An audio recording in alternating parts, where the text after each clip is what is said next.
Soldiers, sailors, and airmen of the Allied Expeditionary Force, you are about to embark upon the great crusade toward which we have striven these many months. The eyes of the world are upon you. The hopes and prayers of liberty-loving people everywhere march with you. In company with our brave allies and brothers in arms on other fronts, you will bring about the destruction of the German war machine, the elimination of Nazi tyranny over the oppressed peoples of Europe, and security for ourselves in a free world. Your task will not be an easy one. Your enemy is well-trained, well-equipped, and battle-hardened. He will fight savagely. But this is the year 1944. Much has happened since the Nazi triumphs of 1940-41. The United Nations have inflicted upon the Germans great defeats in open battle, man to man. Our air offensive has seriously reduced their strength in the air and their capacity to wage war on the ground. Our home fronts have given us an overwhelming superiority in weapons and munitions of war, and placed at our disposal great reserves of trained fighting men. The tide has turned. The free men of the world are marching together to victory. I have full confidence in your courage, devotion to duty, and skill in battle. We will accept nothing less than full victory. Good luck, and let us all beseech the blessing of Almighty God upon this great and noble undertaking. So this is a little bit of a different video because today is a important day in history. 75 years ago today, my mother was on the front porch of her little apartment with my oldest brother, who was just a baby still, a little over a year old, listening to the radio and ironing. And on the radio was the announcement that the United States and her allies had invaded Normandy to liberate France and liberate Europe from Germany, Nazi Germany. And you have to understand, I grew up with that generation, which is why I venerate the greatest generation.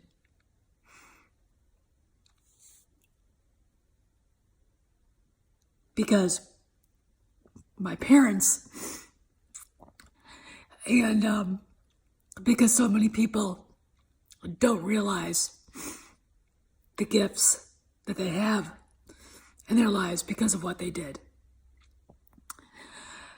I think only a person who loves history, and only a person who understands how important the past is, can understand what this day should mean.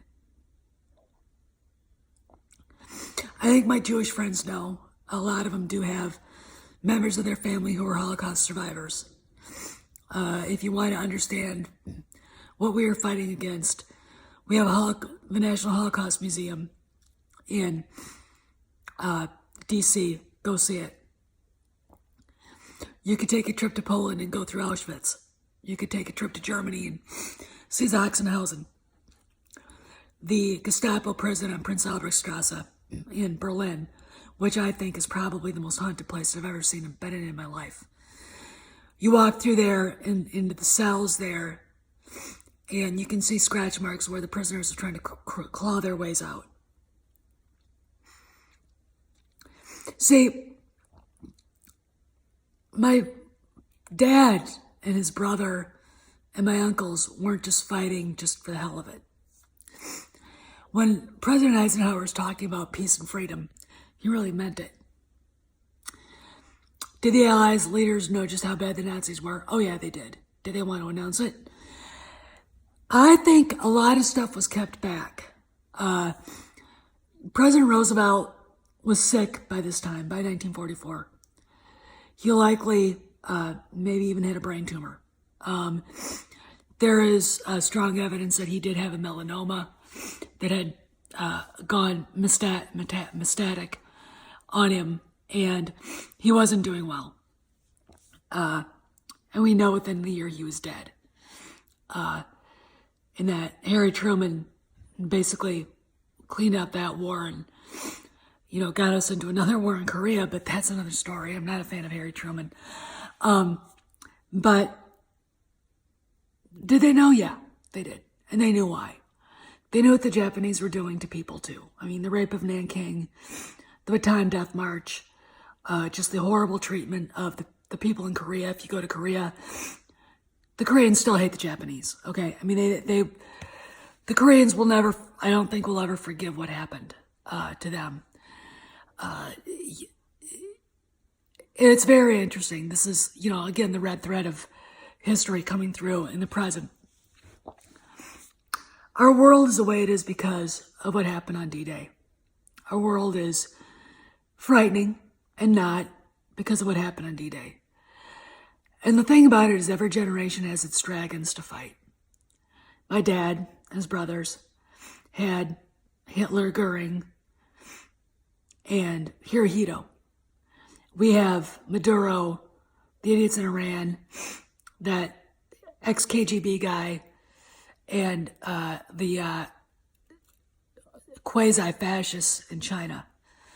And, Islamofascism too.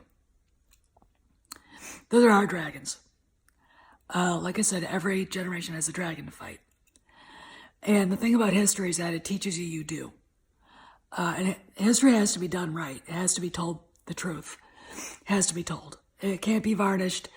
You can't twist it to what you want it to say, and you can't rewrite it. I'll give you a little example.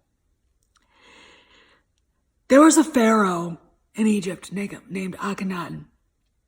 Akhenaten took the Egyptian religion and turned it upside down. They had a pantheon of gods: Anubis, Osiris, Isis, Horus, you name it, all these different gods.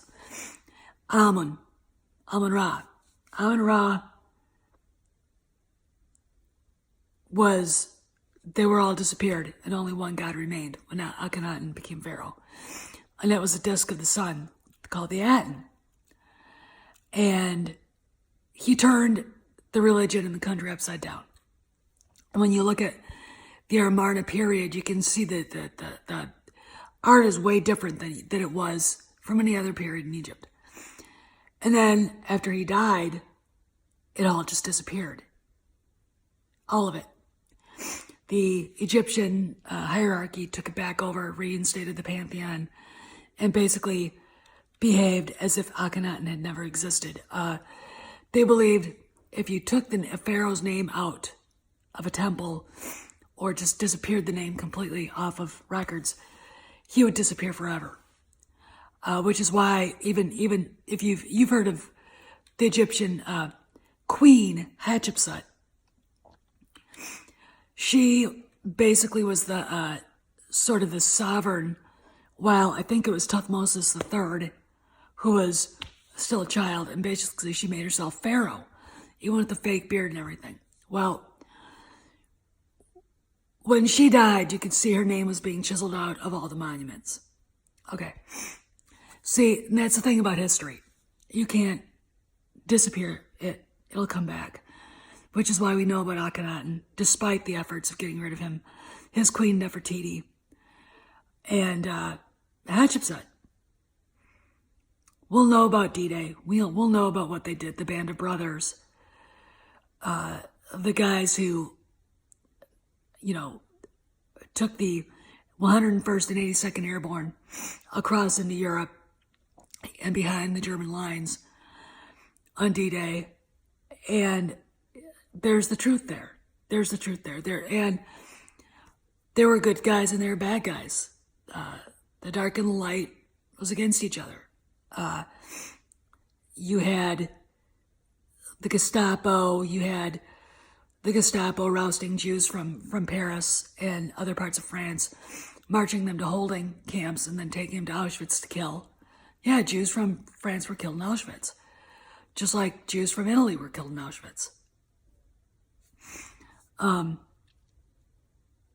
History is the most important discipline because it teaches you who you are. And every day, history matters because it made you who you are. People who act like it doesn't matter have no self-identity. They don't know what they are, where they came from, and who they are, and they've been conditioned not to care, not to be curious. To understand the past is to understand yourself and to understand the future. I mean, there's a reason why George Saffiana said, those who condemn to the past are, those who forget the past are condemned to fulfill it. This is why the human race keeps doing it over and over again. This is why the first genocide in the 20th century was killing the Armenians, the Turks, the Islamic Turks killing Christians, Armenians, during World War I. And then, of course, we had the Ukrainian genocide, Stalin, and then we had, of course, the Holocaust, and we had the Japanese committing genocide against Koreans and Filipinos, and you name it, on and on and on and on. Pol Pot. Now we've got a genocide against Christians in the Middle East. Because we don't remember. We don't remember. We don't, there's a contingent of the population that acts like it doesn't matter. And yet, when they look at the old pictures, that's where they came from. That's your parents, that's your grandparents. And 75 years ago isn't that long ago. In fact, in the history of time and the history of the planet, it's not even a millimeter. It's not an eyelash. It's a lifetime. And that's barely anything. So on this day, I want you guys to remember D-Day. I want you to remember your grandparents, your fathers, your mothers. Remember the guys that went over there to do what they had to, so you get to live the life you live. Because without them, you wouldn't be living the life you live. They weren't the greatest generation for no reason. Crack open a history book. Go take a walk through a museum. Go look up that old man in his 90s who wears a VFW cap and talk to him. And remember, he's giving you a little more information about where you came from and why there are things that are worth fighting for. All right, this is Steph signing out. See you around the cantina. See you around the galaxy. Please remember to tip the Wookie bartenders 20%. No fights in the cantina. Gunfights, you take that shit outside. No droids, no bounty hunters, no Raylos. See you around the galaxy, scoundrels.